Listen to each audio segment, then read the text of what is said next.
વિદ્યાર્થી મિત્રો, આપણે સંસ્કૃત ધોરણ 10 પાઠ 4 એનો ભાગ બીજો જોઈએ છીએ. આપણે પેજ નંબર 15 ઉપર આવ્યા હતા. એમાં થોડીક 2-3 લીટી જોઈ હતી. એના પછી આગળ જોઈએ, પણ એના પહેલાં આપણે એ અગાઉની પણ જોઈ લઈએ. 15મી પેજ ઉપરથી આપણે શરૂ કરીએ. તો ઘટોત્કચ કહે છે, પેલો દુર્યોધન એમ કહે છે, ભો ભો પ્રકૃતિમ ગતઃ, અરે અરે સ્વભાવ ઉપર ગયો. સ્વભાવ પર ગયો એટલે કે એ હિડિંબાનો પુત્ર છે અને એનો મૂળ સ્વભાવ રાક્ષસીનો છે, તો તું એના ઉપર ગયો એમ બોલે છે. વયમપી ખલુ રૌદ્રાહા, અમે પણ ખરેખર રૌદ્ર રાક્ષસોગ્ર સ્વભાવાહા, રાક્ષસોના ઉગ્ર સ્વભાવવાળા છીએ. એટલે કે તું રાક્ષસ વૃત્તિ આચરે છે તો અમે પણ રાક્ષસોના ઉગ્ર સ્વભાવવાળા છીએ, એવી વાત એ કરે છે. તો ઘટોત્કચ બોલે છે, શાંતમ પાપમ શાંતમ પાપમ, એટલે કે શાંત થાવ શાંત થાવ. બીજો અર્થ થાય છે એમ ન બોલો. રાક્ષસેભ્યો અપી ભવંત એવ ક્રૂરતરાહા, રાક્ષસેભ્ય અપી એટલે રાક્ષસો કરતા પણ ભવંત એવ તમે જ ક્રૂરતરાહા. ક્રૂરતરા એટલે વધારે ક્રૂર. રાક્ષસો કરતા પણ તમે વધારે ક્રૂર છો. કુતઃ એનું કારણ આપે છે. તમે રાક્ષસો કરતા એટલે કે દુર્યોધન અને એ બધા રાક્ષસો કરતા વધારે ક્રૂર કેમ છે એનું કારણ જણાવે છે. એ અગાઉ આપણે જોયું તો ફરી એક વખત તમે જોઈ લેશો તો બરાબર રહેશે. ન તું જતુગૃહે, જતુગૃહ એટલે લાક્ષાગૃહ. તમને મિત્રો ખબર છે કે લાક્ષાગૃહની અંદર દુર્યોધન અને શકુની મળીને પાંડવોને બાળી મૂકવાની યોજના બનાવી હતી. તો એની યાદ ઘટોત્કચ અપાવે છે દુર્યોધનને. બોલે છે, ન તું જતુગૃહે સુપ્તાન ભ્રાતૃન દહંતી નિશાચરાહા. નિશાચરાહા એટલે અસુરો, નિશાચરો રાક્ષસો. રાક્ષસો શું નથી કરતા? જતુગૃહે સુપ્તાન ભ્રાતૃન, લાક્ષાગૃહ. જતુગૃહ એટલે લાક્ષાગૃહ. લાક્ષાગૃહમાં સૂતેલા ભાઈઓને નિશાચરાહા ન દહંતી, અસુરો નિશાચરો બાળતા નથી. અસુરો તો આવું પણ કામ કરતા નથી કે પોતાના ભાઈઓને એ લાક્ષાગૃહમાં બાળતા નથી. શિરસી ન તથા ભ્રાતુહુ પત્ની, અને બીજું કામ શું કર્યું હતું કે ભાઈઓની પત્નીને શિરસી ન તથા ભ્રાતુહુ પત્ની એટલે ભાઈની પત્ની અર્થાત ભાભીને પત્નીમ સ્પૃશંતી નિશાચરાહા. શિરસી ન એટલે મસ્તક ઉપર નથી, સ્પૃશંતી એટલે સ્પર્શ કરતા. કોને? ભ્રાતુહુ પત્નીમ ભાભીને. નિશાચરાહા એટલે નિશાચરો પણ ભાભીને, પોતાની ભાઈની પત્નીને મસ્તક ઉપર તેવી રીતે સ્પર્શ કરતા નથી. એ જ્યારે દ્રૌપદીનું વસ્ત્રાહરણ થયું હતું એની યાદ આ ઘટોત્કચ દુર્યોધનને સભામાં અપાવે છે. તો આ બે મહત્વની બાબતો છે. તો દુર્યોધન પછી આગળ બોલે છે, દૂતઃ ખલુ ભવાન પ્રાપ્તો હો. દૂત ખલુ ભવાન પ્રાપ્તો એટલે કે તમે ખરેખર દૂત તરીકે આવ્યા છો. ન ત્વમ યુદ્ધાર્થમ આગતઃ, તમે યુદ્ધ માટે આવ્યા નથી. એટલે કે આવી જે બાબતો બોલતા હો છો તો તમે યુદ્ધ માટે આવ્યા નથી, એવું દુર્યોધન જણાવે છે. દૂત ખલુ ભવાન પ્રાપ્ત, પ્રાપ્ત એટલે આવ્યા છો.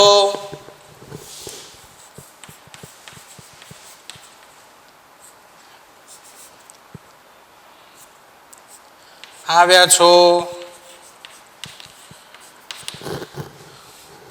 ન ત્વમ યુદ્ધાર્થમ આગત, તમે યુદ્ધ માટે આવ્યા નથી. ગૃહીત્વા ગચ્છ સંદેશમ, ગૃહીત્વા એટલે લઈને, ગૃહીત્વા લઈને, શું લઈને? સંદેશમ. ગચ્છ એટલે તું જા, સંદેશ લઈને તું જા. ન વયમ દૂત ઘાતકાહા, અમે દૂતને હણનારા નથી. દૂત ઘાતકા એટલે દૂતને હણનારા, અમે દૂતને હણનારા નથી, આવું દુર્યોધન જણાવે છે.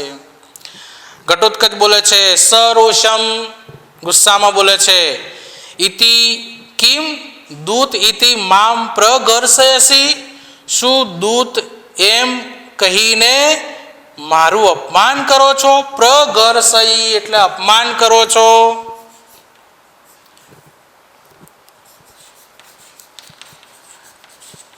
પ્રગર્ષઈ અપમાન કરે છે. દૂત એમ કહીને મારું અપમાન કરો છો. કેમ? કારણ કે ઘટોત્કચ એ ભીમનો પુત્ર છે, એટલે ખરેખર તો એ પાંડવ છે, તો એટલે કે પાંડવોનો પુત્ર છે, અને સામે પણ એના વડવાઓ છે, તો એ દૂત એકલો નથી, એ પોતે ભીમનો પુત્ર પણ છે. એટલે એ બોલે છે કે શું દૂત એમ કહીને મામ પ્રગર્ષયસી, મને અપમાનિત કરો છો. મા તાવત ભૂત, ના એમ નહીં, અથવા એમ હોય તો ન દૂત અહમ, હું દૂત નથી. પ્રહરદ્વમ સમાહતા. પ્રહરદ્વમ, પ્રહરદ્વમ એટલે પ્રહાર કરો.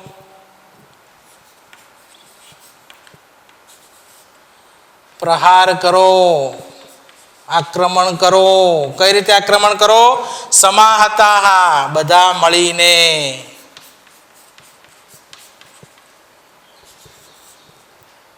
બધા મળીને, બધા એકત્ર થઈને. પ્રહરદ્વમ સમાહતા એટલે કે બધા એકત્ર થઈને આક્રમણ કરો, હુમલો કરો, મારા ઉપર હુમલો કરો. ન દૂત અહમ, હું દૂત નથી. અહીંયા સંધિ છે મિત્રો, સંધિ લખી દેવાની છે. દૂતો અહમ, દૂત અહમ.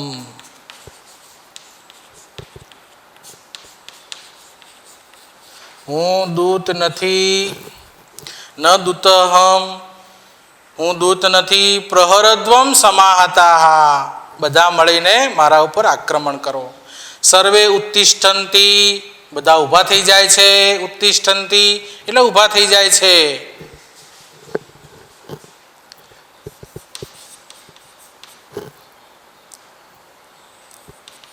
ઉત્તિષ્ઠન્તિ ઊભા થઈ જાય છે.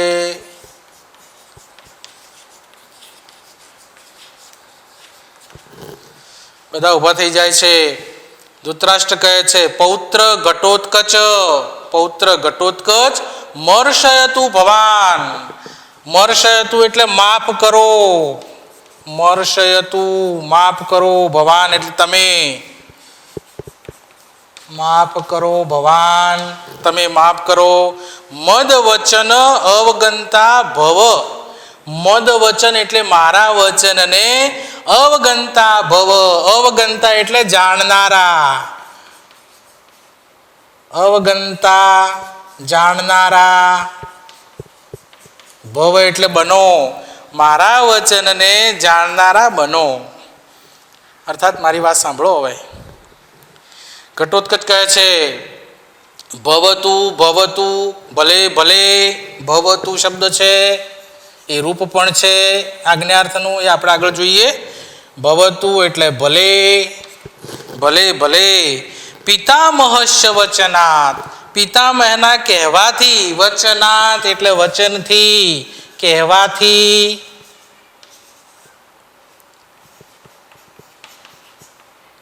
કહેવાથી, પિતામહના કહેવાથી. દૂત અહમ અસ્મિ, એ પણ સંધિ છે. દૂતો અહમસ્મિ,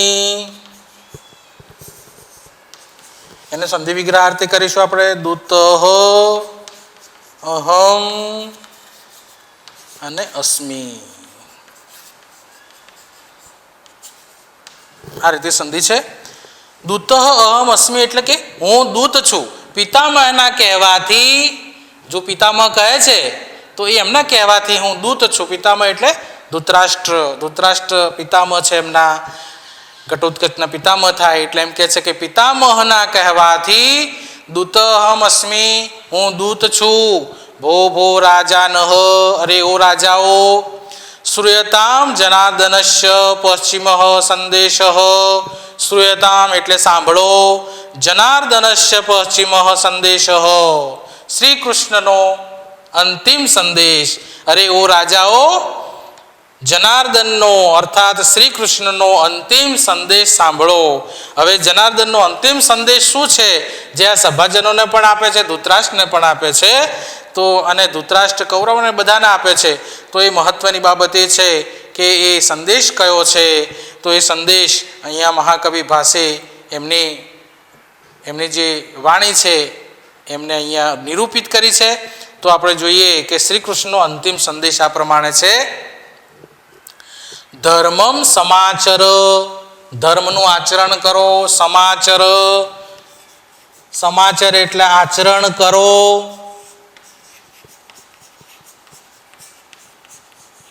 સભાજનોને કહે છે, ધૃતરાષ્ટ્રને કહે છે કે ધર્મનું આચરણ કરો. કુરુ એટલે કર, અર્થાત કરો. સમાચર, ધર્મમ સમાચર એટલે આચરણ કુરુ. સમાચર એટલે આચરણ કરો. બરાબર લખેલું છે. સમાચર, ધર્મનું આચરણ કરો. કુરુ સ્વજન વ્યપેક્ષામ એટલે કે સ્વજનોને બચાવવાની ચિંતા કરો. સ્વજન વ્યપેક્ષામ, સ્વજન વ્યપેક્ષામ, સ્વજનોને બચાવવાની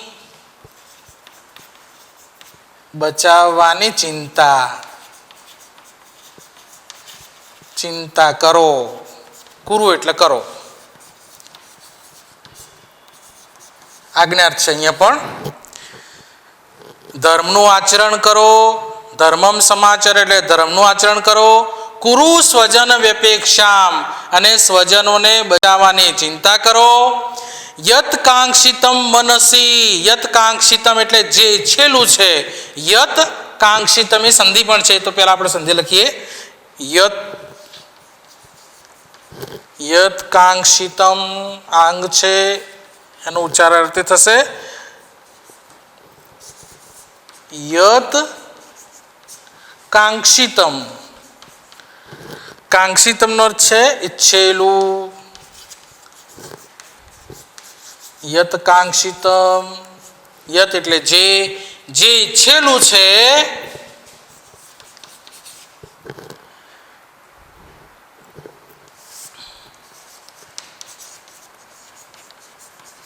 ઈચ્છેલું છે. યત એટલે જે. યત કાંક્ષિતમ જે ઈચ્છેલું છે. શામાં ઈચ્છેલું છે? મનસી, મનમાં. મનસી, મનમાં. અર્થાત જે મનમાં ઈચ્છેલું છે. સર્વ મિહાનુતિષ્ઠ એ પણ સંધિ છે, લખીએ. સર્વ મિહાનુતિષ્ઠ અર્થાત સર્વમ ઇહ અનુતિષ્ઠ. સર્વમ એટલે બધું. ઇહ એટલે અહીં.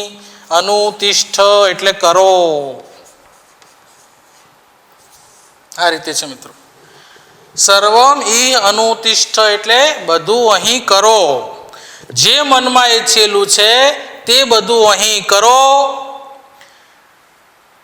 જાત્યોપદેશ ઇવ, જાત્યોપદેશ ઇવ એટલે હિતકારી ઉપદેશની જેમ.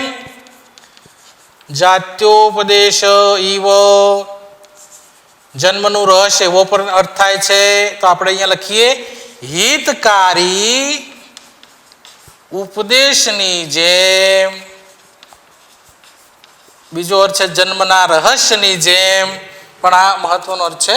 હિતકારી ઉપદેશની જેમ પાંડવ રૂપધારી, પાંડવોનું રૂપ ધારણ કરેલો. હિતકારી ઉપદેશની જેમ પાંડવ રૂપધારી, પાંડવનું રૂપ ધારણ કરેલો.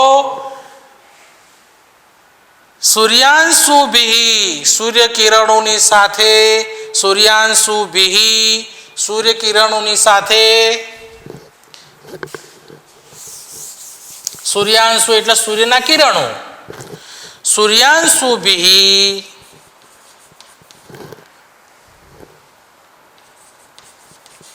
સૂર્યાંશુભિ સૂર્ય કિરણોની સાથે સમૂમ ઉપેશ્યતિ તમારી સામે આવશે. ઉપેશ્યતિ એટલે આવશે ઉપેશ્યતિ આવશે. સમમ એટલે સામે. સૂર્ય કિરણોની સાથે તમારી સામે આવશે. વહ એટલે તમારી. કોણ આવશે? કૃતાંત. કૃતાંત એટલે યમરાજ. યમરાજ એટલે કે અહીંયા અર્જુનની વાત કરી છે. સૂર્ય કિરણોની સાથે વહ ઉપેશ્યતિ એટલે તમારી સામે આવશે. વહ ઉપેશ્યતિ તમારી સામે આવશે.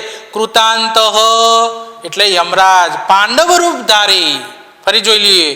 જાત્યોપદેશ ઇવ હિતકારી ઉપદેશની જેમ પાંડવ રૂપધારી. પાંડવ રૂપ ધારણ કરેલો કોણ? અર્જુન. કૃતાંત એટલે યમરાજ. પાંડવ રૂપધારી કૃતાંત યમરાજ સૂર્યાંશુભિ સૂર્ય કિરણોની સાથે વહ સમમ ઉપેશ્યતિ તમારી સામે આવશે. એટલે કે એ અર્જુન છે એ તમારી સામે આવશે. કે કઈ રીતે આવશે? સૂર્ય કિરણોની સાથે. એટલે કે હવે આવતીકાલે જ આવી જશે તમારી સામે. એ યમરાજની જેમ આવશે. તો આ મિત્રો એમનો અંતિમ સંદેશ છે. તો આ પ્રમાણે તમારા અંતિમ સંદેશ પણ જોવાનો છે. કેટલાક અહીંયા રૂપ પરિચય છે. એ રૂપ હું તમને આપી દઉં છું. વિશ્વકાળ, પરસ્મય પદ, પરસ્મય પદ, અન્ય પુરુષ, અન્ય પુરુષ, એક વચન. એક વચન ટૂંકમાં આપણે લખીશું. એક વચન.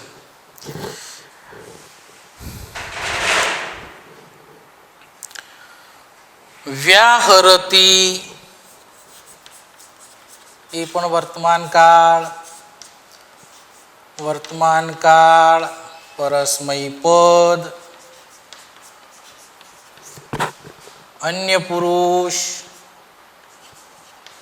પુરુષ એક વચન. અહીંયા મિત્રો એક વિદ્યાર્થીનું રૂપ આપેલું છે જે તમારે હવે ભણવાનું છે. દહેત વિદ્યાર્થીનું રૂપ છે. પુત્ર શોક સમુત્થિતો અગ્નિ ન દહેત એવો એક રૂપ આપેલું છે. તો એ રૂપ હું તમને આપી દઉં છું. દહેત એ છે વિદ્યાર્થ. પરસ્મય પદ અન્ય પુરુષ એક વચન. તમારા અભ્યાસ એકની અંદર આ આપવામાં આવેલા છે વિદ્યાર્થના રૂપો અને પ્રત્યયો પણ તમારે જોવાના છે.